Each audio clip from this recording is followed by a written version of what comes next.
It's obvious that hitherto unknown writer Virginia Evans, whose ninth work of fiction, The Correspondent, came out last year, is unknown no more, gathering accolades for best novel in this country and abroad, being the number one choice of book clubs, it seems, everywhere, and giving informative, relaxed, humorous interviews in person and online.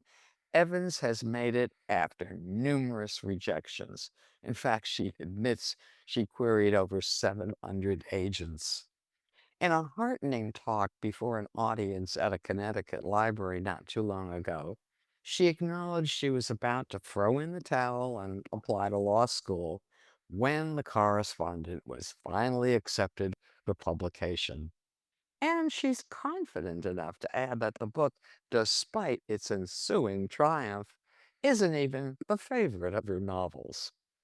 The Correspondent is a clever, beautifully written account of the life of an older woman told through letters.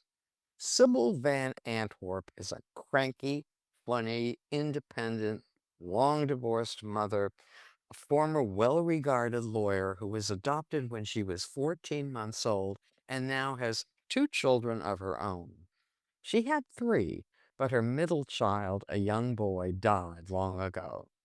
A septuagenarian living alone in Annapolis, Maryland, when the book begins, Sybil has an incurable eye disease that will render her blind. While she can, however, she writes to just about everyone. Inventing such a character was quite a choice for now 39-year-old Virginia Evans, who says the story was inspired by no one in particular, though she had been deeply moved by the death of a child of one of her friends.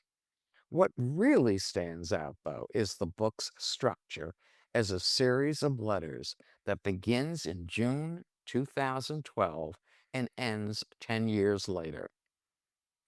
Evans references the influence of 84 Charing Cross Road, a wonderful real life epistolary memoir by American writer Helene Hanff, published in 1970, about her 20-year correspondence and deepening friendship with a London bookseller. But what Evans creates in The Correspondent is original, a fictional series of long-handed exchanges written on special writing paper to family, strangers, friends, youngsters, neighbors, even if they live across the street, editors, diplomats, teachers, lawmakers, famous authors. The exchanges between her and a consumer representative at a DNA genealogy testing company are hilarious. Many correspondents also include real life authors, among them Anne Patchett, Joan Didion, Kazuo Ishiguro, C.S. Lewis, Larry McMurtry, and evidence says she asked lawyers to be sure she was on solid legal ground. Only on occasion are there emails, which Evans presents in a different font. Slowly, Sybil acknowledges the power of the pen to control a narrative, but also to hide or forestall what direct conversation might reveal.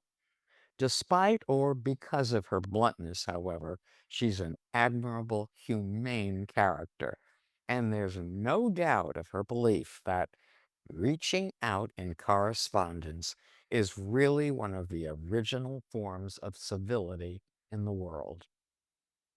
The letters also include, mysteriously, a long continuing one which is never sent, but at the end explains the long grief that has governed Sybil's life.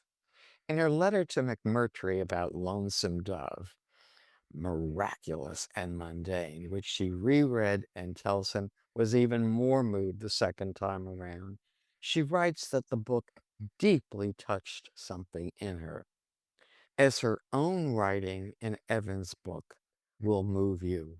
I'm Joan Baum.